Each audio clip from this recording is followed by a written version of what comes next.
Hello friends, स्वागत है आप सभी का यदवंशी ब्लॉग 0304 चैनल पर।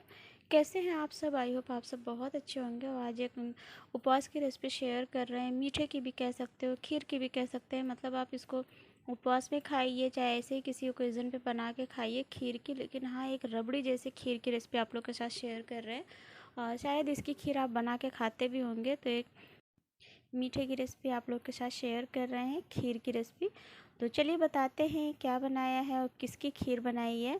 तो देख के तो आपको अंदाज़ा लग रहा होगा, अगर नहीं जान पा रहे तो चलिए बता देते। तो ये साबूदाने की खीर है, बहुत बहुत यमी बनती है ये साबूदाने की खीर। और ये मेरी मम्मी की रेसिपी है, वो बनाती थी, उन्हीं से ही सीखी है। बहुत टेस्टी बनती थी, बचपन से इसकी खीर खाते आ रहे हैं हम लोग। उपवास के टाइम पे या कभी कभी कुछ मीठा खाने का मन होता था तो इसकी खीर हमारे यहाँ अक्सर बनती रहती थी और बहुत यमी बनती है। आप इसको जब भी खाएंगे तो पेट भरा भरा लगेगा, हेल्दी सा रहेगा, एनर्जी रहेगी आपको। इसकी खीर आप उपवास में क्या कभी भी खा सकते हैं। तो चलिए आ जाइए मेरी किचन में, आपको बताते हैं। पर उसके पहले अगर थोड़ी सी भी मेरी रेसिपी पसंद आई है तो प्लीज़ चैनल को सब्सक्राइब ज़रूर करें, बेल आइकन का बटन प्रेस करें। तो ये देखिए, साबूदाना भिगो के रख दिया था रात भर के लिए। और साबूदाना जब भी भिगोए तो साबूदाना का पानी जो रहेगा उसमें डालेंगे, वो बस साबूदाना डूब जाए इतना ही पानी डालें, तो उससे बहुत खिले खिले साबूदाने हमारे फूल के तैयार होते हैं। तो साबूदाना का पानी उसमें बिल्कुल नहीं था, बिल्कुल ड्राई थे। और अब गैस पे चढ़ाइए एक कढ़ाई, उसमें डालेंगे देसी घी। तो ये उपवास में बना रहे थे तो इसलिए देसी घी का इस्तेमाल कर रहे हैं। आप चाहें तो रिफाइंड भी यूज़ कर सकते हैं, देसी घी से वैसे टेस्ट थोड़ा सा अच्छा आता है। और अब उसमें डालेंगे 2 से 3 चम्मच देसी घी डाला था। और अब उसमें डालेंगे 2 हरी इलायची, 2 लौंग कूट करके डालेंगे ताकि उसका अच्छे से स्वाद आए। अब उसमें डाल देंगे जो हमने साबूदाना भिगो करके रखा था। अभी आप साबूदाने देखिए, जैसे लग रहा है कच्चे साबूदाने हैं ना, एक एक दाना बिल्कुल अलग अलग।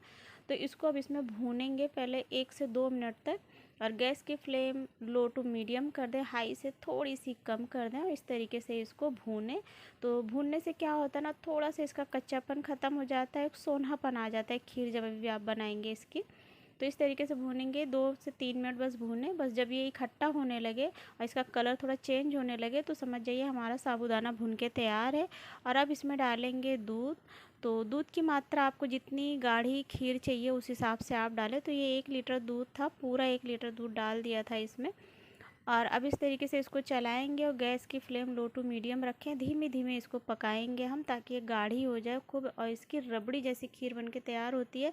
आपको लगेगा इसमें खोया डाला है, मावा डाला है, तो खोया मावा नहीं डाला है। अब इसमें थोड़ा सा पानी डाल करके उसको भी धो के भगोना डाल दिया था, क्योंकि हमारे यहाँ क्या होता है ना, दूध ज़रा सा भी सिंक में नहीं फेंकना चाहिए, बिल्कुल नहीं फेंकना चाहिए। थोड़ा हम लोग क्या नहीं अच्छा माना जाता है, तो इसलिए थोड़ा सा पानी डाल के धो करके वो भी इसमें डाल दिया था।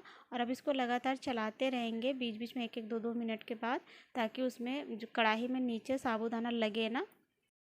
तो इस टाइम पे हमें और चीज़ अभी ऐड करनी है इसमें। देखिए थोड़ी सी गाढ़ी हो गई है। अब इस टाइम पे हम डालेंगे थोड़े से ड्राई फ्रूट। तो ड्राई फ्रूट में अब डालेंगे इसमें नारियल, जो सूखा वाला नारियल होता है, तो उसको काट करके डालेंगे। थोड़ा सा मोटा मोटा घिस करके नहीं डालेंगे, बुरादा नहीं डालेंगे, क्योंकि इसका क्रंची सा स्वाद इसमें फूल जाएगा तो बहुत टेस्टी लगता है।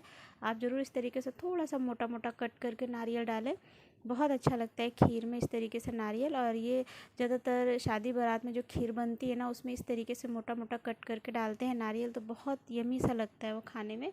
और आप चाहें तो इसमें और भी ड्राई फ्रूट डाल सकते हैं। तो अभी और भी इसमें हम ऐड करेंगे। तो पहले नारियल डाला इसलिए कि नारियल थोड़ा सा फूलेगा, क्योंकि थोड़ा सा सख्त होता है ना, तो जब तक खीर हमारी बन के तैयार होगी तो फूल जाएगा नारियल, तो खाने में दिक्कत नहीं होती है।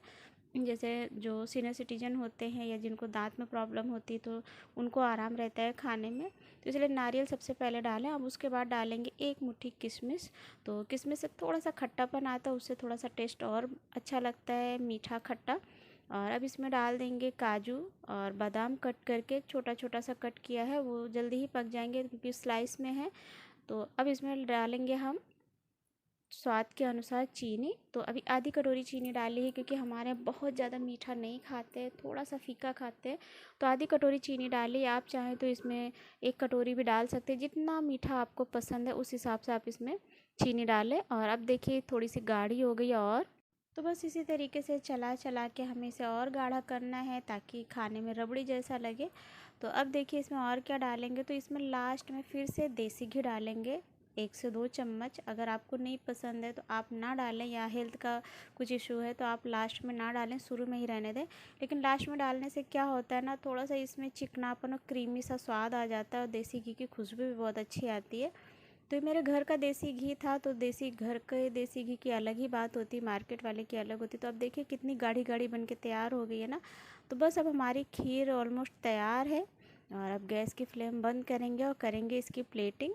तो उपवास की खीर थी, आप किसी भी उपवास में इसको बना के खा सकते हैं। हफ्ते के उपवास जो चलते हैं या कोई और त्यौहार के उपवास चलते हैं तो आप उसमें खा सकते हैं। तो देखिए प्लेटिंग करेंगे और प्लेट में निकाल के आपको दिखा रहे हैं। और साबूदाने के जो दाने हैं वो ट्रांसपेरेंट से फूल गए हैं, और खीर हो गई बिल्कुल गाढ़ी रबड़ी की जैसी। देख रहे होंगे आप इसका टेक्सचर कितना गाढ़ा है। और इस तरीके से प्लेटिंग कर रहे हैं तो गिराते समय आप देख रहे होंगे कितनी गाढ़ी गाढ़ी सी गिर रही है, पतली बिल्कुल नहीं है। और इसको अगर थोड़ी देर के रख देंगे तो और गाढ़ी हो जाएगी। तो अब इसको थोड़ी सी गार्निश करेंगे। तो बस अब प्लेट हमारी भर गई है, और अब इसको करेंगे गार्निश ताकि खाने में और अच्छे लगे, इसका टेस्ट और अच्छा हो जाए। तो अब थोड़े से जो नट्स थे बचा लिए थे, तो अब थोड़ी सी पतला पतला कट करके काजू और बादाम और थोड़े से जो किशमिश, सारा ऊपर से इस तरीके से स्प्रिंकल कर देंगे इसमें, ताकि देखने में अच्छा लगे और जब खाएंगे तो मुंह में क्रंची सा आएगा तो बहुत अच्छा लगेगा। पिस्ता भी थोड़ा सा बचा लिया था, डाल दिया था। तो आप चाहें तो इसमें से कोई भी नट्स ड्राई फ्रूट आप स्किप कर सकते हैं। तो इस तरीके से देखिए चम्मच से निकाल के दिखा रहे, दाने देखिए कितने फूले फूले से हैं और कितनी क्रीमी से बन के तैयार हुई है। तो अपने घर में आप इसको ट्राई कीजिएगा और कमेंट भी करके बताइएगा ये रेसिपी देखने के बाद कि आपको कैसी लगी साबूदाने की खीर। और अपने घर में ट्राई करके भी देखिएगा, और अपने घर में ट्राई किया करें मेरी रेसिपी, तभी तो आपको पता चलेगा ना कि मेरे चैनल पर जैसे दिखाते हैं आपको सेम आप अपने घर में वैसी रेसिपी बना सकते हैं। तो चलिए फिर मिलेंगे एक यम्मी सी रेसिपी के साथ। मीठे की होगी या तो नाश्ते की होगी या तो फिर लंच डिनर की सब्जी की होगी। तो अगर यहाँ तक आए हैं तो प्लीज़ चैनल को सब्सक्राइब करके जाएं। फिर मिलेंगे नई रेसिपी के साथ। Thank you for watching.